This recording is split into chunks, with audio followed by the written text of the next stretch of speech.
ଏଗୁରା ସବୁ ତୁ କଣ କରୁଛୁ? ଝିଅର ପେଟ ଗରମ ହେଇଯାଇଛି, ବାନ୍ତି କରୁଛି ସେ ଖାଲି ପେଟରେ ପାଣି ଫାଙ୍ଗି ଦଉଛି।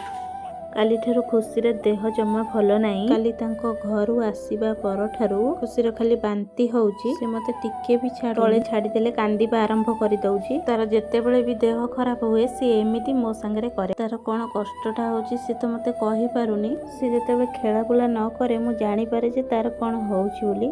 ଆପଣମାନେ ତ ଜାଣିଥିବେ ଆଜି ଶାମ୍ବ ଦଶମୀ। ବୋଉ ଏକୁଟିଆ ସବୁ ତାର ରୋଷେଇ ବାସ କଲା।